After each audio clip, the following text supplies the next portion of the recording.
Welcome to the show. You are one-on-one with Wes the Sports Guy here on YouTube and streaming online all the time at westhesportsguy.com. Make sure you subscribe and hit that Liberty Bell icon to get all the latest videos when they are posted and to get notified as well, because apparently subscribing doesn't matter anymore on YouTube, so you got to hit that notification bell to get all the notifications of the latest videos when they're uploaded. And as always, use the hashtag #OneOnOneWes when participating in the weekly conversation so I can see who's talking about what and I can participate as well with you, the sport fan. Let's get right into it. And first of all, before I get to Mike Trout getting paid and signing his massive contract extension, this was the reaction of Angel fans when hearing of the news.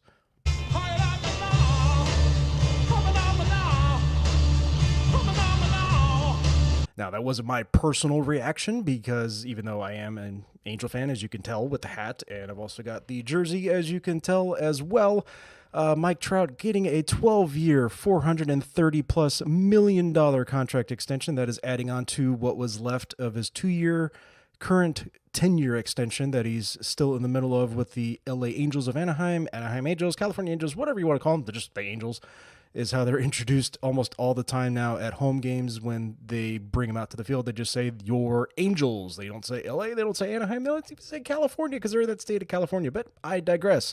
Mike Trout got paid. He is well worth it. It was a matter of time. He was going to get it. The Angels had to do it, and the pressure was mounting, and you could see it just in the conversations during spring training, not so much by Mike Trout, but by Billy Epler, the GM, the owner, Artie Moreno. Manager Brad Ausmus, to a certain degree, was talking about it, but not a whole lot because he's the first-year manager with this team, and he's trying to get things done the way he sees fit. So the conversations were definitely mounting, and you knew it was going to happen. It was a matter of time. He was going to get paid. The Angels had to do it. Now, he's going to finish his career as an Angel unless, for some strange reason, they decide to trade him, which would be a massive, colossal mistake because of how great this guy is. Not only on the field, but off the field. You do not trade a guy. You cannot ever get fair value for a guy like this. It is just a deal that made too much sense. And if it wasn't going to happen before this season, you knew it was going to happen next offseason. It was going to happen. They weren't going to let it get to the point where he was about to become a free agent. It wasn't going to get there. Never was. Now, the one thing I will focus on a little bit here is the talking heads are asking the insanely stupid, asinine question. Yes, it is a stupid question just to get you to go and watch whatever show the talking heads are asking this question. And the question, of course, is being asked, is this good for baseball? It's a very generalized question, but essentially what they're saying is it good that Mike Trout stays with the current team he's playing with? And of course the answer is yes, and I'm not saying that being an Angel fan. It is good for baseball. The guy got paid, didn't he? It didn't matter where he went. He got paid. Isn't that the goal of the Players Association? Even though they don't say it publicly, but they want their players to get the best contract at that given time. He got paid. He is the highest paid player, not just in this sport, but in any sport. That's the goal, isn't it?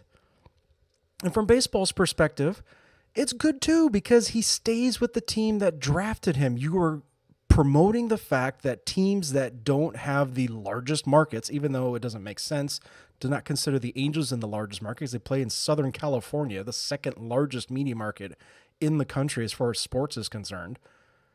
But looking at it from this perspective, he stays with the team that is not the most popular by any stretch of the imagination, but it's a homegrown player. Baseball wants to promote that fact. A lot of other sports don't have those types of players where they are drafted, developed, and stayed with that team their entire careers. It doesn't happen, especially in baseball. Look at what happened to Bryce Harper. He was there for, 7, almost 8 years with the Nationals, and he flew the coop. He went to Philadelphia. He's going to finish his career out there, and more power to him. I'm not knocking him for that. That's what free agency is. You are free to decide where you want to go. You can either stay put or you can go elsewhere. Trout didn't let it get to that point. Yes, he is against the grain, if you want to call that. But I think it's an asinine question to even say, is this good for baseball? Of course it is. It's not up for debate. It's a good thing all the way around, not just for the specific player, the specific team. It's all around a great, great day. I couldn't be happier, if you can't tell. By the way, opening day started, and who's your favorite team? Who do you have winning the World Series this year? You can go to westthesportsguy.com and check out my Major League Baseball preview for the 2009 Major League season. Another quick little tidbit, Rob Gronkowski, tight end for the defending champion New England Patriots, has decided to call it a career. He has retired, and if you couldn't tell from the way he's been playing the last few seasons, it's more likely a good thing because he just is not the same. Yes, he is considered one of the best all-around tight ends of any era, yet you could put his numbers up against any current Hall of Famers and Hall of Famers to be. I'm not going to say he's the greatest tight end of all time, but certainly in this era, he has got to be considered among the best. Will he be a first ballot Hall of Famer? Probably. I would suspect he will be when that time does come that he gets voted into the Hall of Fame. I personally would not put him in on the first ballot, but again, it's hard to argue against it. I'm not going to make that argument that he's not worthy of a first ballot Hall of Famer because he is. If I had to vote, depending on what class he's in with other players, there might be some that are more deserving. But looking at it right now, I probably would slide him in just a hair ahead of some people. But again, I'm not a voter.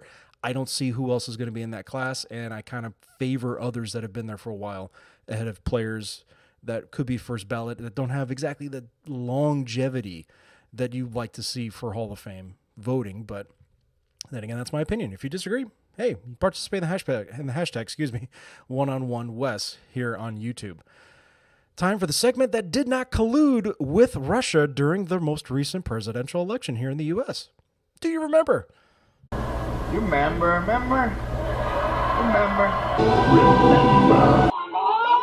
Do you remember my conversation beginning of this year and just towards the end of the NFL season about the American Alliance, or the Alliance of American Football League? It's a mouthful. The AAF for short. Well, it looks like that league might be folding, mainly because the majority owner now, Tom Dundon, yes, try to say that name. It's spelled D-U-N-D-O-N, Dundon. I guess that's how you would say it, Dundon. Currently, he's the primary owner of the Carolina Hurricanes in the NHL, but he's also invested a reported $250 million in the AAF a few months ago to essentially, the rumor was, make payroll. That's not a good sign.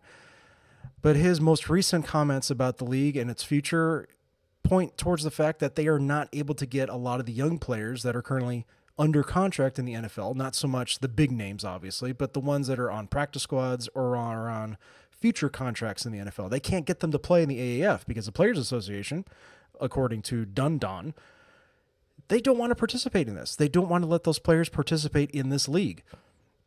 And really from the beginning, the AAF has been touted as a developmental league. They are not in any way directly competing with the NFL. The only direct competition they would have is with the XFL that's coming next February.